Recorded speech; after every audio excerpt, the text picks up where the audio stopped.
ખોખરા વિસ્તારમાં થયેલા હત્યાનો અમદાવાદ ક્રાઇમ બ્રાન્ચે ભેદ ઉકેલી હત્યાને ઝડપી લીધો છે. આપ જોઈ રહ્યા છો પારંગત ન્યૂઝ. એક નજર આપના મુખ્ય સમાચાર પર.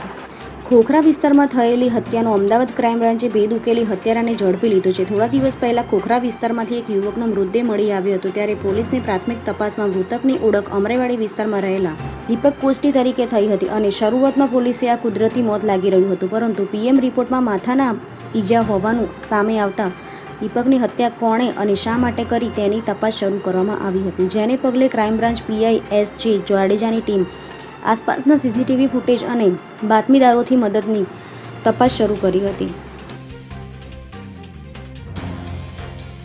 આ તપાસ દરમિયાન હત્યામાં સંડોવાયેલા સ્થાનિક વ્યક્તિ મંગલબાબા બોકડે સુધી પોલીસ પહોંચી હતી અને પોલીસે મંગલની અટકાયત કરી તેની પૂછપરછ કરતા હત્યાનો ભાંડો ફૂટી ગયો હતો. મંગલે પોલીસને જણાવ્યું હતું કે ઘટનાની રાત્રિએ તે રસ્તા પરથી પસાર થઈ રહ્યો હતો ત્યારે એક અજાણ્યો યુવક નશાની હાલતમાં રસ્તાની વચ્ચે પડ્યો હતો, જેથી કોઈ અકસ્માત ન સર્જાય તે માટે માનવતા દાખવી તેણે યુવકને રસ્તાથી સાઈડમાં બેસાડવાનો પ્રયાસ કર્યો ત્યારે પરંતુ આ યુવકે મંગલને ગાળો બોલી હોવાથી બંને વચ્ચે ઝઘડો થયો હતો, જેથી આરોપી મંગલે નજીકમાં પડેલા પથ્થર ઉઠાવી યુવકના માથા પર મારી દીધો હતો.